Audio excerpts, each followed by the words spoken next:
Senhor esteja convosco. Ele está no meio de nós. Proclamação do Evangelho de Jesus Cristo segundo Marcos. Glória a vós, Senhor.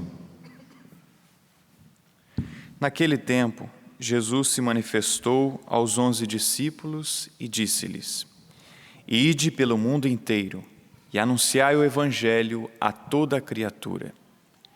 Quem crer e for batizado será salvo. Quem não crer será condenado. Os sinais que acompanharão aqueles que creem serão estes: expulsarão demônios em meu nome, falarão novas línguas, se pegarem em serpentes ou beberem algum veneno mortal, não lhes fará mal algum. Quando impuserem as mãos sobre os doentes, eles ficarão curados. Palavra da salvação. Glória a vós, Senhor.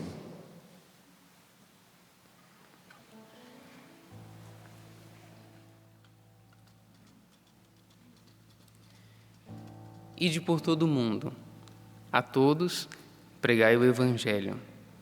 Marcos 16, 15. O Evangelho que representa a vida de São Paulo. Nós temos 4 evangelhos: Mateus, Marcos, Lucas e João.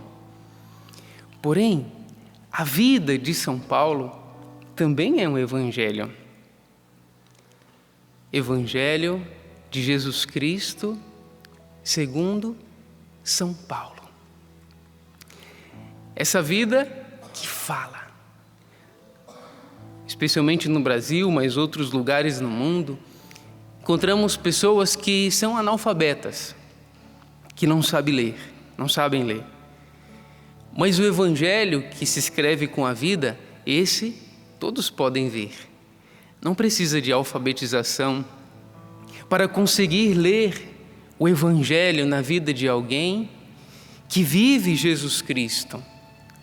Quando se ama, quando se perdoa, quando se tem fé, nos momentos mais difíceis, quando se louva, quando se confessa: Jesus Cristo é o meu Senhor, com atos ou com palavras.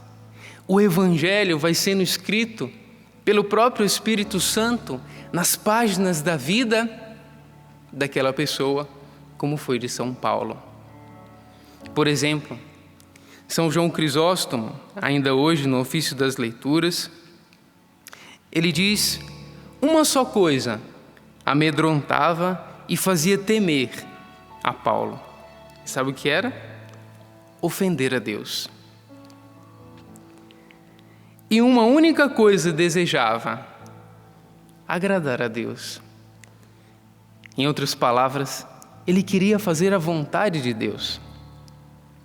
É difícil ver o Evangelho de Jesus Cristo escrito em nossas vidas quando eu só quero fazer a minha vontade ou a vontade do mundo. Qual o seu nome? João, Maria, Sandro, Sandra. Qual o seu nome? Será que poderíamos dizer assim: o Evangelho de Jesus Cristo segundo o seu nome, segundo a sua vida? Mas se for o Evangelho de Jesus Cristo, vai trazer salvação, como a vida de Paulo.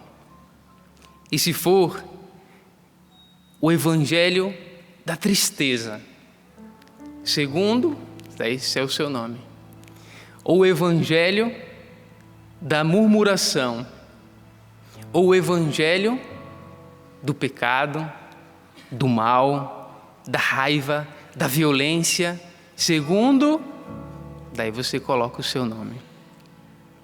Que Evangelho estamos nos tornando para o mundo? Estamos nos tornando para os outros. Porque a nossa missão é evangelizar. E o Padre Jonas diz que evangelizar é dar a vida que se vive. Que vida eu vivo? Se eu vivo a vida de Jesus, eu mostro, eu revelo Jesus. Santo Antão do Deserto dizia: os demônios não são corpos visíveis, mas nos tornamos os corpos deles quando aceitamos os seus pensamentos. Deixa eu dizer essa frase de uma forma diferente. Deus não é um corpo visível, mas nos tornamos o corpo dele quando aceitamos os seus pensamentos. É por isso que quando São Paulo vai perseguir os cristãos, Saulo, Jesus aparece para ele e diz: por que me persegues? Como assim? É porque você está perseguindo aqueles que estão na vontade de Deus. A igreja, o corpo de Cristo, continuado na história, o Evangelho de Cristo sendo anunciado aos quatro cantos, ainda hoje, desta terra. Que evangelho, que vida eu devo ser, eu e você. E isso se percebe na vida que levamos.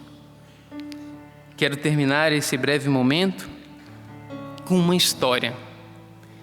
Eu vou ler a história de dois irmãos. Um foi ser padre, o outro ator de teatro. Se encontraram 20 anos depois. O ator, um ator de renome, o padre tinha lá sua paróquia. Aí um convidou o outro. Bem, falaram, agora eu estou aqui na sua cidade, disse o ator. Sexta-feira nós temos a apresentação da nossa peça. Você está convidado. E o padre disse, tudo bem. E aí no sábado você vai à minha igreja, na minha paróquia, na missa das 19 horas. Então os irmãos combinaram de um ver o outro atuar. Na sexta-feira o padre foi para o teatro, quase não entrou, se não fosse a ajuda de algumas pessoas. Teve que pagar R$50 para entrar no teatro. Era um absurdo, mas era o irmão dele, então ele comprou o ingresso. Quando ele entrou, já tinha umas moças na recepção. Teatro muito bonito, ar-condicionado, cadeiras de couro, tapete vermelho. A moça perguntou, qual é o número da sua cadeira? Ele nem sabia que era numerada. Levou ele até a cadeira, arrumadinha, esperando. Sentou confortavelmente, uma música suave. De repente, abriu a cortina, era o diretor da peça. Saudou cada um, disse que em 15 minutos começaria a peça. Essa peça foi escrita por tal pessoa, ela foi apresentando toda a equipe. Entregou para ele um folheto bonito, com a fotografia do ator, biografia de todos da peça. Ficou impressionado.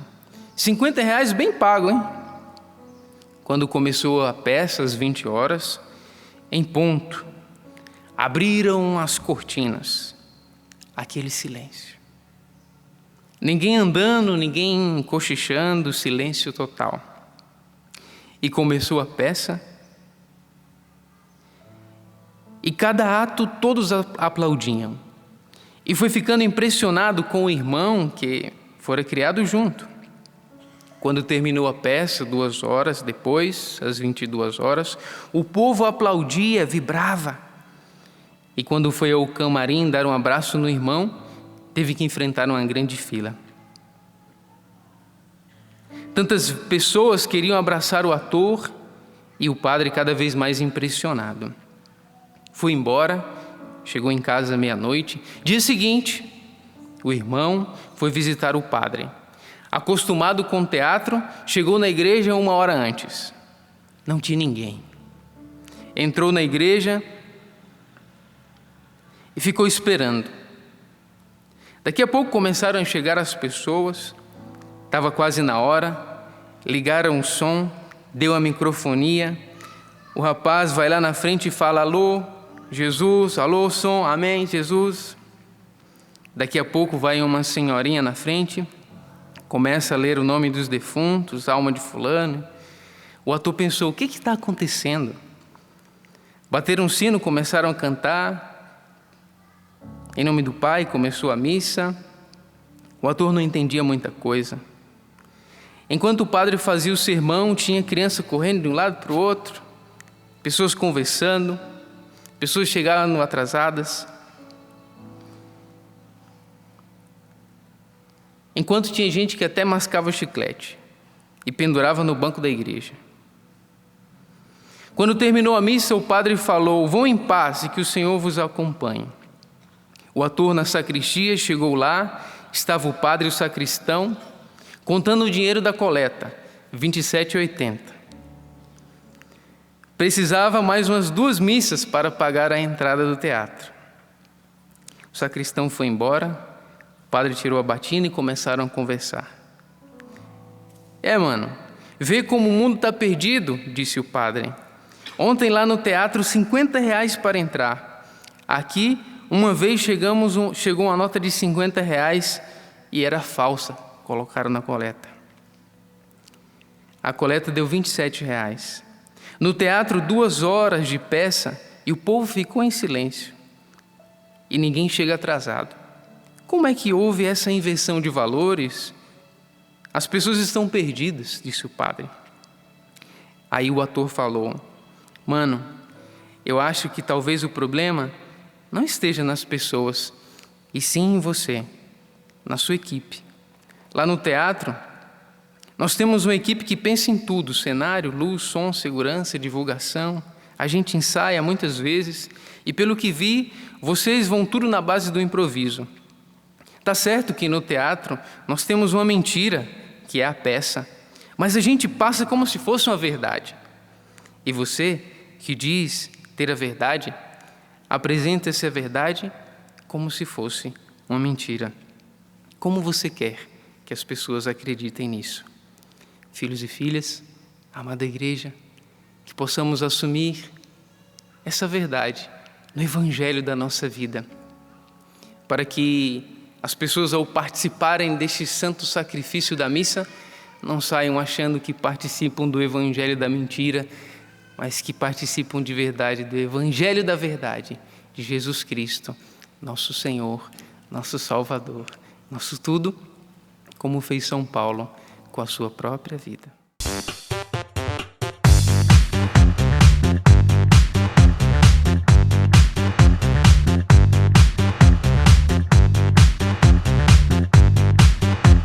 cançãonovaplay.com. Assine já!